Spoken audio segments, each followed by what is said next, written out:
Welcome to the final week of deleted scenes from the third season of ReZero. I believe this will be the longest video in the series, not because anything was cut from this episode, but because White Fox, the animation company behind ReZero, had a lot to cover and opted to split the final episode into two parts. The first portion is the climax we saw today, and the second part is the fourth season premiere episode.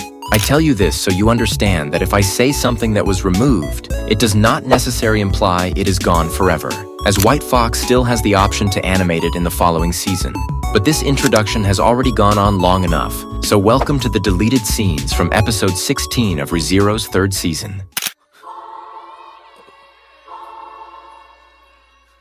The combat sequence with Lei was mostly well adapted. I mean, the animation looks beautiful, and the way they portray gluttony as frightening remains unchanged. However, the anime's approach reduced the role of certain characters, such as Otto. While in the anime, he was effectively dead weight, requiring Betty's assistance to live against gluttony. In the novel, while he was still struggling, he did more to avoid being humiliated. For example, he was responsible for creating a distraction and tricking gluttony in order to rescue the fallen soldiers. He accomplished this in the same way as he misled Garfield and the Bowel Hunter Elsa, by using his wind magic. At a critical point, he created the sound of footsteps behind the Archbishop, making him anxious and prompting him to assault the alleged person approaching from behind.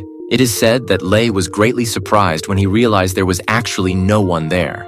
Betty immediately attacked him, and Otto and the mercenaries took advantage of the situation to extract Bennett, Augusto, and Calshifts. Having said that, I have to award the anime bonus marks for the original sequence where Betty deceives Lei.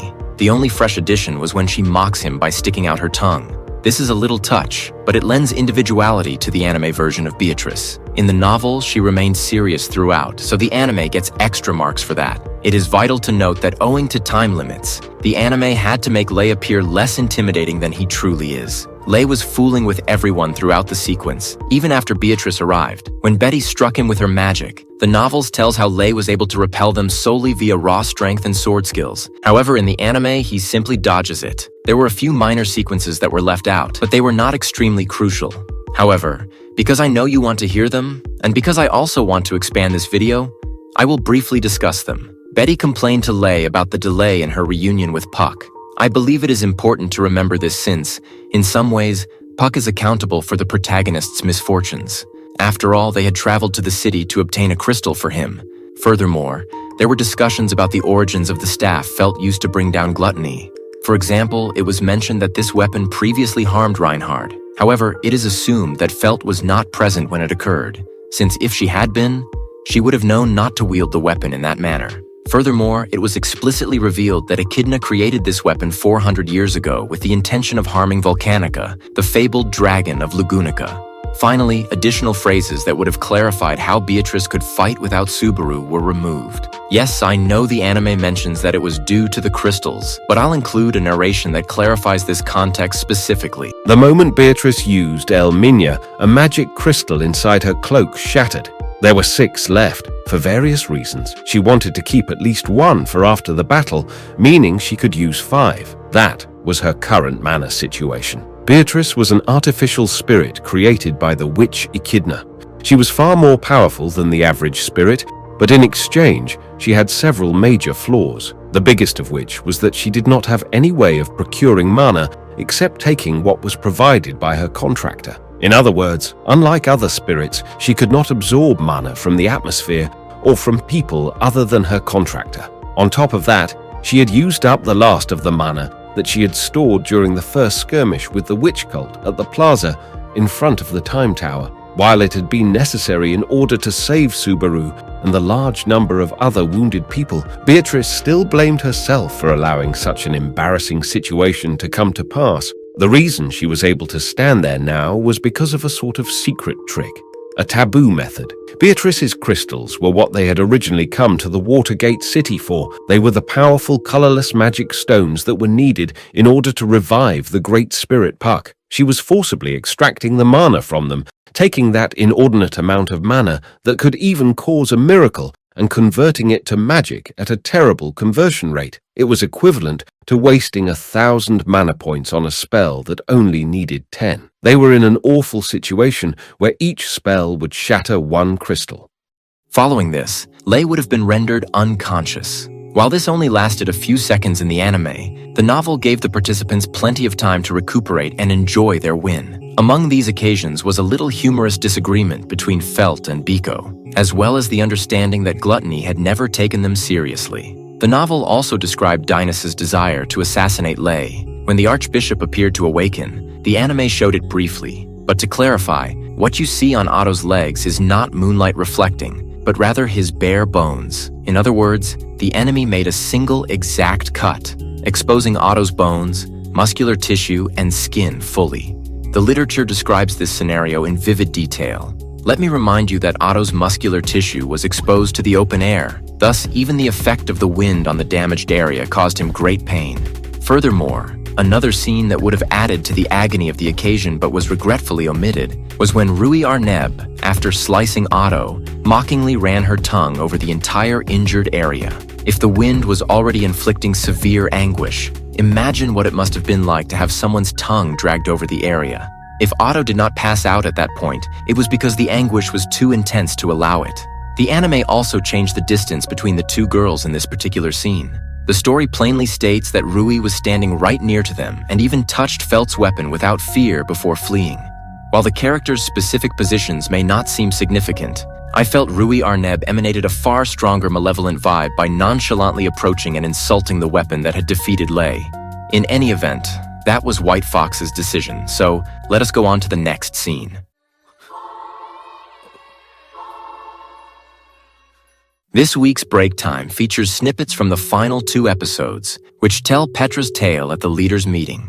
I was astonished they removed the scene where Diaz, the world's most famous chef, offered Petra the role of her trainee. Petra respectfully declined the offer because she already knows where she wants to be and what she wants to do.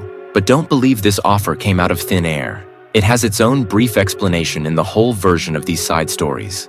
Something that made me wonder was why Roswal has no sense of taste when eating. I swear one of the 1,000 novels I read indicated he lost that ability as payment for a magical deal he made. But now I'm questioning my recall. What is proven, and I recall reading, is Roswal's theory that his disregard for life and how he treated his progeny caused him to lose his ability to do healing magic. I suppose his inability to taste food stems from a same reason, but that concludes Petra's plotline. Let us go on to the next segment. Believe it or not, the scene where Subaru and Emilia arrive at the damaged City Hall was almost fully adapted. The only things left out were some inconsequential conversations. The anime attempted to include as many as possible, but it is simply impossible to accommodate them all. I should emphasize that from this point forward, the anime takes many liberties in adapting the sequence of events. Thus, whatever I mention as excluded may be changed later. Consider yourselves forewarned. Subaru and Emilia do not arrive at City Hall alone. Instead, they are accompanied by all of Regulus' ex-wives, who have been transported to the building. It is also explained how the residents flocked to the scene to ascertain that everything was indeed finished. However, seeing the demolished City Hall made everyone fear the worst. Subaru briefly believed that Kiritaka had been deceived and coerced into giving a bogus safety announcement. However, all those worries fade away as soon as Liliana starts singing among the ruins of the collapsed building. Other small occurrences include Subaru blaming Beatrice of wrecking the structure, and Anastasia revealing that she still had green hair. Subaru expressed that it suited her. If you're wondering why she still has green hair, it's because in the novel, she dyed it green to surprise Capella, although in the anime, she only wore wigs. Another scenario that amused me because of its odd adaptation was how, in the novel, Mimi jumps onto Garfield at the level of his abdomen, while in the anime, she lands at the height of his knees. I believe this was done to avoid any potential misunderstandings. You know the kind. The scene in which Emilia mentions the love triangle between Garfield, Ram, and Mimi was a fascinating omission that fans of Subaru and Emilia's moments would have appreciated. Subaru is startled that Emilia recognized this, and recalls asking him for time to respond to his confession because she does not fully understand such types of relationships yet. At the very least, from her observations, it appears that she has made some progress in her comprehension of such issues. Another remark in this scene that made me laugh was when Subaru teased Otto by stating he had heard a rumor about the merchant prowling the city looking for a defenseless victim to physically torture. He then says that Otto appears to love that kind of setting. Otto simply requests him not to disseminate another incorrect rumor. You see, Otto says another rumor because, in the past, many people have had a completely incorrect perception of him because to Subaru. Subaru propagated rumors between the second and third seasons that the fire at Roswell's mansion was started by Otto in order to compel the Marquis into giving in to his requests for a pay raise. Of course, we know it is not true, but every myth Subaru promotes about Otto becomes accepted as fact. So don't be surprised if Otto eventually becomes some type of king from One Punch Man, but in the realm of Re-Zero. While Otto and Subaru continue their friendly banter, the most essential portion comes next. When the two friends stop joking and start talking about the Book of Wisdom seriously, they realize Amelia may be able to hear them. Without saying anything, they agree to postpone the conversation. This is a stunning decision since, while Subaru realized in the second season that Amelia will undoubtedly face threats, it appears that he still does not want her to know some things. You know, no matter how much a man loves and trusts a woman, there are always things he doesn't want her to know, not out of distrust, but for reasons we can't fully understand. In any case, I think this is an intriguing small detail to ponder about. To be honest, this was a short scene in the novel. Thus, the anime had to adapt practically everything. However, I believe that a relatively key question about who heads the witch cult was omitted. Though if they did, I presume it was because Sirius claims to know nothing about it. I think it would have been fantastic if they had animated the scene where Sirius, despite being restrained, managed to agitate Subaru and exploit his weakness. The anime does not depict this, but the novel makes it obvious Subaru was affected. This is why Amelia comes in and punches Sirius. Before departing, Subaru has a moment of contemplation in which he is scared at how easily Sirius exploited him despite all of his preparations. To add to the creepiness, the story states that Subaru fled the room while still hearing the mad woman singing. The most intriguing aspect of this image, however, is Aldebaran. The novel mentions Subaru and Al's conversations before and after the Sirius encounter. Their chat isn't very revelatory. Al simply reports on Sirius's condition or discusses how Priscilla evidently given him this task, but Amelia's comments appear to hurt or unsettle him. It's also intriguing how he addresses Beatrice. Al refers to her as Bayako, making him the only character other than Subaru to use that moniker. We don't know why he calls her that, but I'm guessing it will simply fuel rumors that Aldebaran is Subaru. Now let's go on to the next scene, or so I'd like to say. But the meeting to consider Pristella's status and future is immediately following this. However, in the narrative, Wilhelm and Julius's reunions come first. Unfortunately, Katakawa altered things such that Julius's reveal came after this exchange, robbing us of speech that only makes sense in its original order. But the actual crime is omitting Wilhelm and Subaru's brief conversation, which I'll share here and will most certainly appear in the next episode. But if you don't mind spoilers, here's the novel version. If you prefer not to hear it, skip ahead. Amelia's concerned tone was proof that she had noticed the same thing Subaru had. Nodding to her, he let go of Beatrice's hand and headed over. The sword devil seemed cut off from the world around him and difficult to approach. And, Sir Subaru? Wilhelm. While Subaru hesitated, unsure what to say, Wilhelm noticed him walking over, looking into the blue eyes that turned to him, seeing the stillness in them. Subaru could guess the answer to the question he had wanted to ask. Wilhelm was covered in wounds, signs of a genuine battle to the death. His coat removed, visible cuts covered his entire body, and the white hair he normally kept tied back was undone, spread across his back. And the deepest wound, the hole in his leg, would clearly have been life-threatening without treatment. But what stood out even more to Subaru was not the wounds. It was the coat at his side that seemed to be wrapped around something. Wilhelm, is that... He could not help himself trying to confirm what was being so preciously kept in that neatly folded coat. Wilhelm turned his gaze to the coat. He was silent. 5 and then 10 seconds passed. As you surmised, it is my wife. It was the expected response, but Subaru was still at a loss for words. Averting his eyes, Wilhelm continued in a hoarse voice. The corpse became ash. I felt it too pitiful to simply leave it exposed to the wind like that. It is shameful, but I wrapped the ashes in my coat and brought them back. Even if it is only ashes, I wanted to lay her to rest in her family's grave and have a proper memorial for her. The corpse had been animated in violation of the natural order. The cruelty of that fate had to be difficult to bear. Considering the feelings of those she left behind, considering Wilhelm's feelings, Subaru could not begin to imagine how terrible that blow must have been.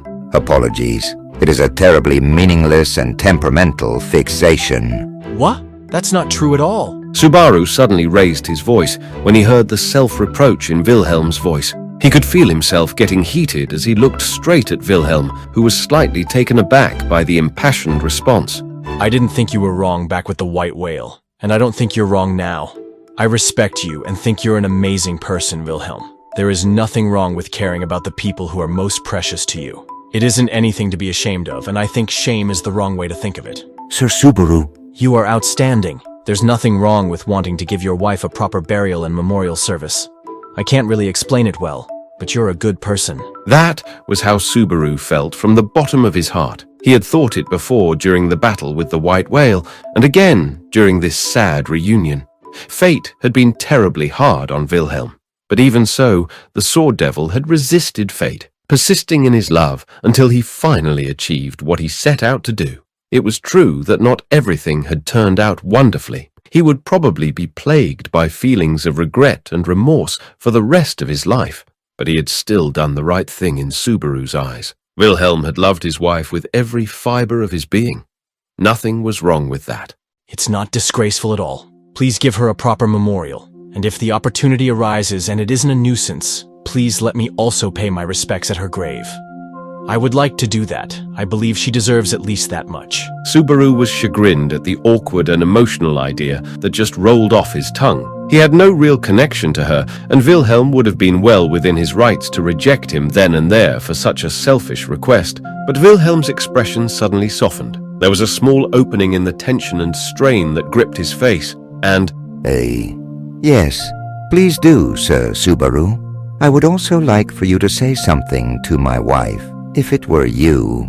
It would be an honor. He had been forgiven for his outburst, which was probably most attributable to Wilhelm's generosity. After hearing Subaru's unreasonable request, Wilhelm exhaled slightly. Guessing from his face that he did not wish to talk about it any further, Subaru lowered his head. It would be better to leave him alone with his wife for a little while, but before he could go, there was one last thing he felt he should confirm.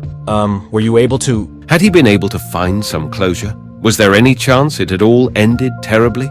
Of course, it wasn't as if Wilhelm had ever once wished for something like a reunion with his wife after she'd been turned into a corpse soldier. But even so, a proper conclusion could only come at Wilhelm's hands. My wife? Wilhelm fell silent for a moment. Looking away slightly, Wilhelm let his gaze fall to the coat holding his wife's ashes. For a moment, there was a tremendous swell of emotions swirling in his blue eyes. Yes.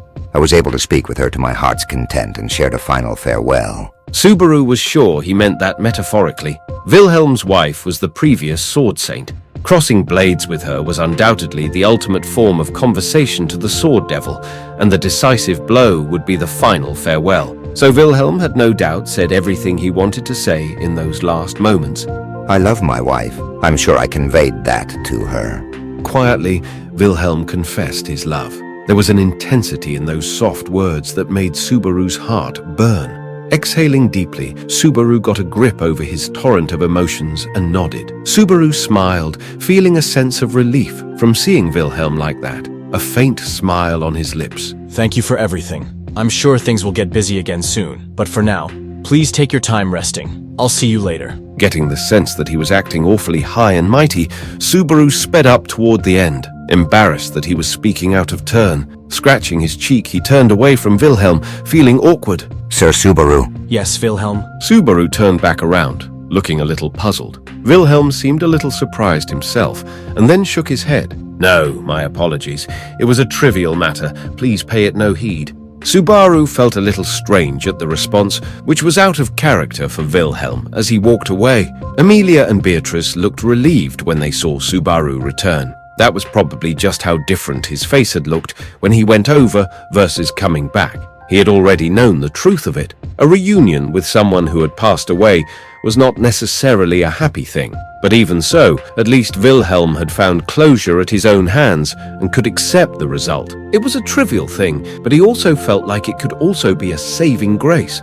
The Sword Devil's eyes narrowed as he watched the black-haired boy walk away. His lips were tightly pursed, as if desperately holding something in. It was the collapse of the facade he'd constructed with a stubborn will in order to hide his true feelings. An intense emotion that threatened to make him bite down hard on his lips if he let his guard down. What had allowed him to hide what he was feeling from that boy was surely... Sir Subaru, It was a hoarse whisper, barely audible. if you would, please, my... Having said that much, the Sword Devil closed his eyes, cutting off his weak heart. The words that went unspoken were words that none should hear, and they were especially not words to be spoken by the Sword Devil. The Sword Devil would never allow himself that.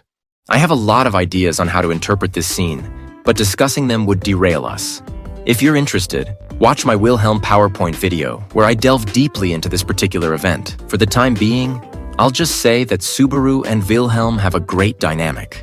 Both despised aspects of themselves while ignoring their own magnificence. Subaru admires Wilhelm's life despite his imperfections, and Wilhelm does the same in reverse. He sees Subaru, through the prism of successful loops, as smart and constantly having answers, in contrast to his own wild younger self. However, even perfect Subaru is still motivated by impulsive young urges, just as Wilhelm was. It's remarkable how they recognize each other's abilities but not their own. Subaru refuses to acknowledge his accomplishments since coming in Lugunica, while Wilhelm, despite being the Reinhardt of his generation, dismisses his life as a series of failures. This strangely contradicts the lyrics to Liliana's song about the sword demon's life. Now let us go on to the next segment.